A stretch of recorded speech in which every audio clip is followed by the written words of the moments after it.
Hello and welcome to day 3 of the Flosstyle Bazinga backpack sew along. Today we are going to start with the internal pocket of your bag. So if you don't want the internal pocket, just skip ahead. So what we want to do is we want to take the lilac piece that we cut. Now you should have cut 3 of these pieces. 2 will be for your drink bottle holder and 1 of them will be for your internal pocket. I've cut mine out of the same fabric as my outer, so that it has a little bit of contrast, but it doesn't matter what fabric you've cut yours out of. So the first thing that you want to do is cut this rectangle out of the pattern piece and trace that onto the piece that you want to be your internal pocket. And then once you've done that, you want to clip it in place onto the internal piece like this that is interfaced. So we want the internal piece that's interfaced and we want this pocket here. And then we're going to sew along the line of the rectangle. Okay, so once you have sewn around the rectangle that we traced in the previous step, you want to cut straight down the middle between both layers, so cutting both layers, and then you want to snip into the corners. Then once you've done that, you want to take your pocket piece and you want to push it through the hole. So all of it through. And then once you've done that, you're going to want to press it in place because it doesn't want to sit very well because of the interfacing.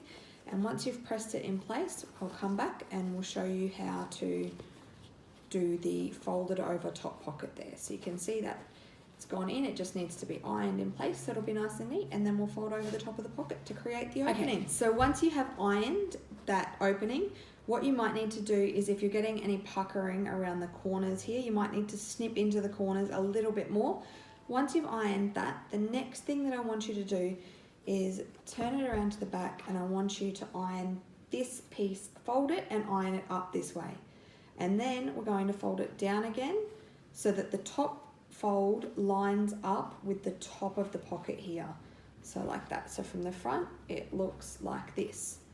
And then what we're going to do is we're going to top stitch around the edge of the rectangle to hold that in place, and that's just going to give us a nice secure little opening to the top of our pocket so that things can't fall out quite so easily. Okay, so once you have sewn around that rectangle, you can see you've got that nice top to your pocket there.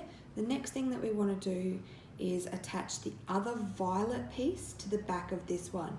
So there are 2 ways that you can do this. You can either attach your pieces together and then feel for where this fabric is and mark the curve with pins that way, or you can do what I've just done and placed my finished pocket piece up against the window and used the light to draw in that curve.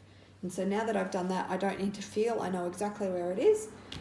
Then I'm going to take the other violet piece and we're going to put wrong sides together of the 2 violet pieces, line them up, and then what we want to do is we want to stitch just along the inside of this curved line to put all 3 of those pieces together. And then once we've done that, we're going to zigzag around the outside edge. So you're going to need to trim these little extending bits here so that they line up with the edge of the violet pattern piece, and then zigzag around the edge. All right, now we have sewn our pocket in place and we've either zigzagged or overlocked around the outside edge of this piece. We are going to attach it to the front section that we finished yesterday. So we're going to take our internal piece with our pocket and we're going to lay our pocket face down, and then we're going to take our front piece and lay that on top of that. And then we are going to pin these 2 pieces together and we're going to sew around the outside edge. So when you're pinning them together, you probably want to start by marking the center of each of the pieces. So to do that, just fold them in half.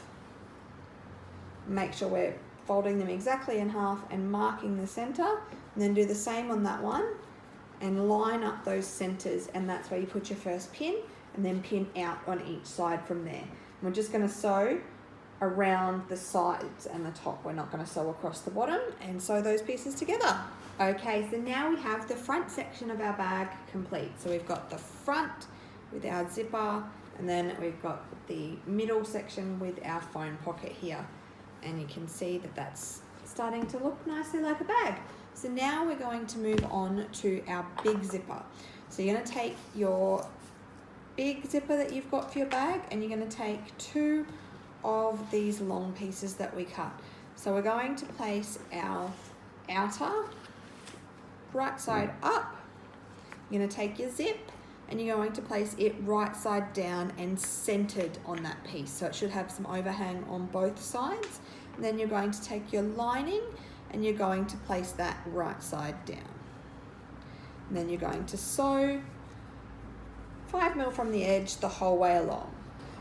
Okay, so once you've sewn the zip in place, you're going to fold back those 2 pieces of fabric and press them, and then top stitch along the length of the zip, the same as we did for the front pocket. And then we're going to repeat exactly the same for the other side of the zip. So we're going to take our outer, we're going to lay it down face up, we're going to take our zip, we're going to lay it right side down, and we're going to lay our piece of lining on top of that. We're going to make sure that our 2 pieces of fabric line up with the 2 pieces that we just placed in the previous step. So we want the zip to be centered, but we want to make sure that those 2 bits of fabric line up with the previous pieces so that when we go to sew our zip in, it's all going to go right. So we've got that, so we're just going to sew down there, and then once we've done that, we're going to fold them back and press and top stitch along the edge. Alright, so now that our zipper section is complete, the next thing that we want to do is we want to take our orange pattern pieces. So you should have 4 of those. You should have 2 outers and 2 linings. So you want to take 1 of each, and you want to place the outer one right sides against your zipper. So mine is directional, so I want it to sit the right way up. So I'm going to pay attention to that when I'm placing it. So this will be how it will sit. So it will sit like this, and so this will sit here. So I want to place it upside down, right sides against the outer edge of my zipper, and I want to make sure I'm lining up the right side. So you can see if I line up that side that it's too long, so we want to line up the side with the lengths that match on that side, and then I want to take my lining piece and I want to place it on the back there, and then we're just going to sew straight across there, and then we're going to fold it over. Once we've done that, press it in place and then top stitch that join. We're going to do exactly the same thing for the other side. Okay, so once you have sewn your orange pieces onto both sides, flip them over, press them and top stitch them. We're done with the zipper piece. So we're going to put that to the side, and we're going to move on to the drink bottle holder. For your drink bottle holder, you'll need 2 lilac pieces. So I've cut 1 out of my outer and 1 out of my lining.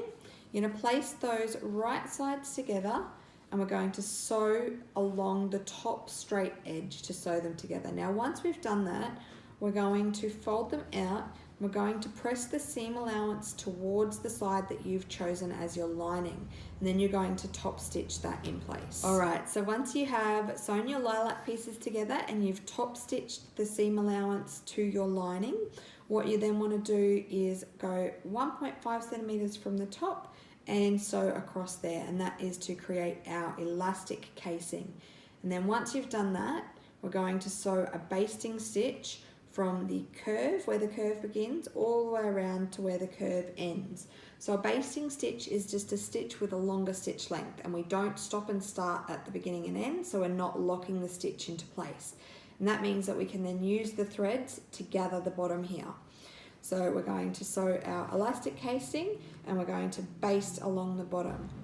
Alright, so once you have stitched across the top here to create your casing, you want to take your 14 centimeters of elastic and you want to thread it through here, and you just want to tack it on each end to hold it in place. And then with your basting thread, you're just going to take it and slowly move the fabric along so that you've got gathers here, and you want to do that until the curved edge is the same length as the bottom edge of your zip here on the side that you're going to attach it.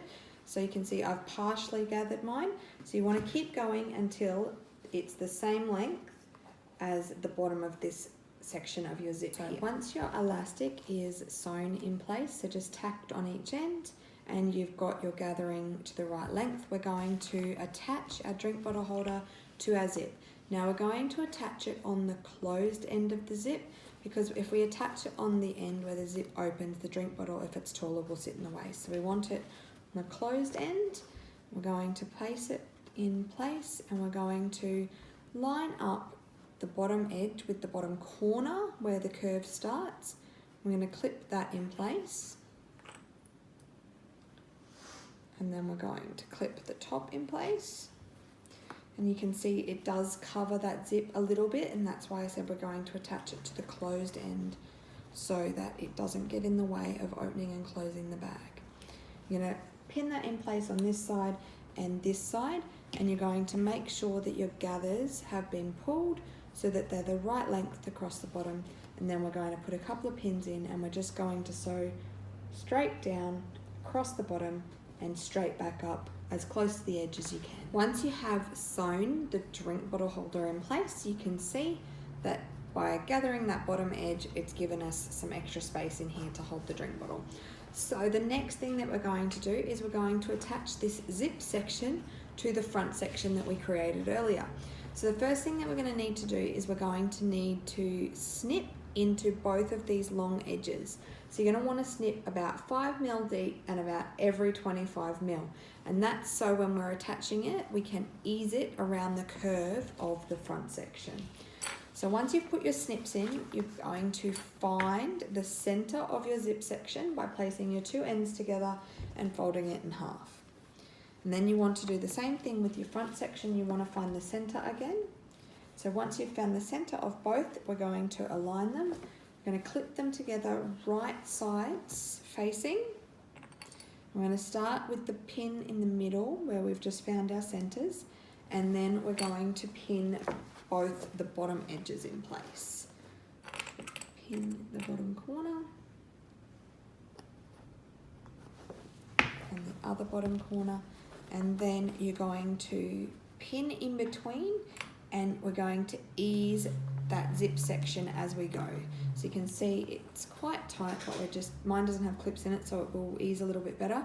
You're just going to slowly pull that out and clip it in place, ready for sewing. So once that's all clipped in place, you're just going to sew around that outside edge, just leaving the bottom open still. All right, so once you have sewn your zipper section onto the front section of your bag, this is what it will look like. So you can see that that's been eased nicely around that curve, and it's now sewn in place. So we are done for today. So thank you very much for coming and joining in the sew along, and I'll see you all again tomorrow. Bye.